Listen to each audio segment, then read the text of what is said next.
officially fall now. Funny thing is, it not the funny thing is, but sometimes it seems like it is slowing down at a lot of dealerships. And so the part that I wanted to bring up in today's quick tip would be the fact that one of the things that we're seeing, and matter of fact, we just did a clubhouse this morning, and all things used cars clubhouse. In the meantime, I'm trying to pull up the Facebook Live over here, see if any comments are coming up. But we just did a Facebook Live, and one of the topics that was brought up was, what should your day supply be? What should your volume be for your inventory? And one of the comments that I said was, I would be carrying a 45, oh, I'm sorry, not a 45-day supply, actually a 30-day supply. What I would say is, what I said on the clubhouse this morning was I would look at my last 2 weeks of sold. Okay, what have I sold in the last 2 weeks? Times that by 2. That's my carry rate. Meaning if I sold 50 cars in the last 2 weeks, that puts me on a pace for 100. So that's what I should be carrying. Now, here's the problem, especially as wholesale is dropping, is the problem is there are temptations from dealerships or employees or managers at stores to go ahead and try to increase the amount of used cars they're carrying to sell more cars. Things have slowed down. They can maybe get cars cheaper, and they're carrying 80 cars, but only selling 50 or 60 or maybe 50, or only on pace for 40 or 50. So they figure, well, if I can get up to 100 units, maybe we can sell 70, 75. And wholesale's low, so let's go buy some more cars. And again, that's the kind of the last thing that you're going to want to do right now. You do not want to go just throw more cars at your inventory. It doesn't solve the problem. Okay, you're not even selling what you have in the first place.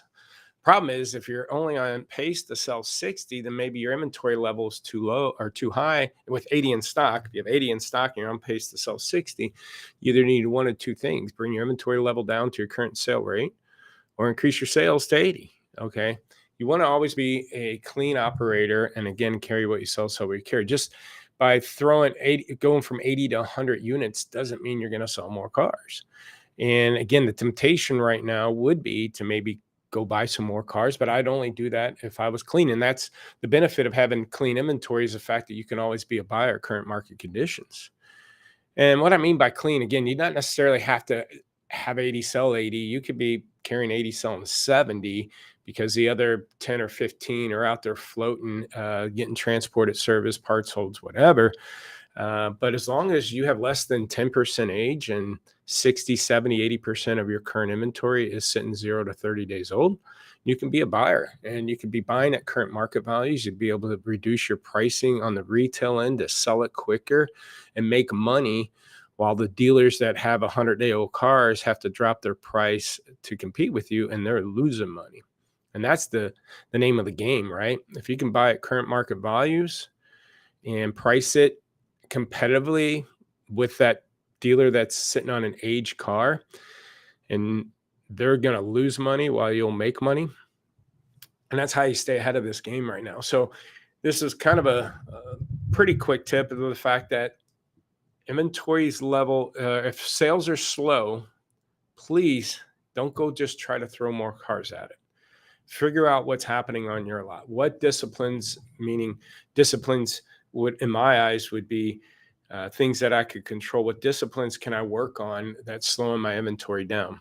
And I mentioned that earlier too at the clubhouse. A lot of people were talking about, looking at market data and adjusting to market and SRPs and VDPs. And I just adjust to lead volume and situational things. I always say, example, if I'm heavy in 2018s or I'm heavy in large pickup trucks, let's attack.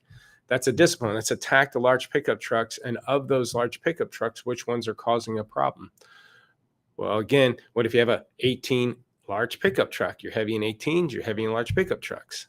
Now then I might look at conversion percentage, if it's converting or not, VDP levels, or if I had a lead or not on it. If I haven't changed the price in a while, what's my price to market? How do similar vehicles like this leave my lot? There's a lot of different variables you're going to want to look at. But if you're not selling enough, don't just throw more cars at it. Control your disciplines, control what you can control, essentially attack your lot using market data as that second reference to then go, okay, this is my problem on my lot.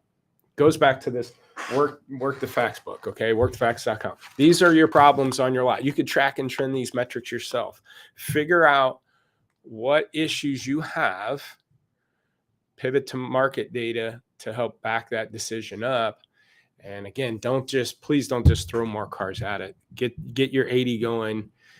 Instead of just selling 60, carry 80, sell 80. Once you do that, throw 5 more units at it. 85, sell 85, 5 or 10. 85, 90, sell 85, 90. Once you do that, 95 to 100, sell 100 plus. Once you do that, then you start slowly adding.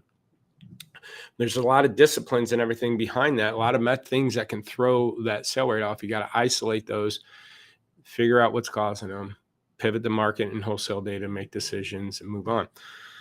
So I hope this is helpful. Lotpop.com. If you'd like some demo of how we can help you, go to workthefacts.com, get a copy of the book, gives you all the insights that you need.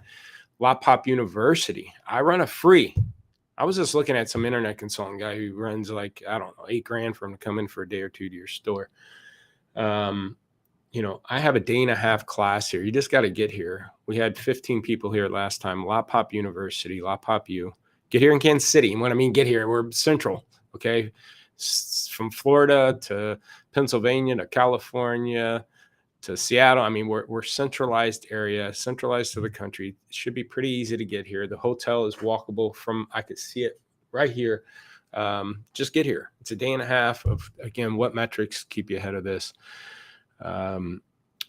All these go on to YouTube. This is Lotpop Inc. We also post these on SoundCloud, which then could be a translation for if you listen to podcasts and stuff. So hope this is helpful. Have a great weekend.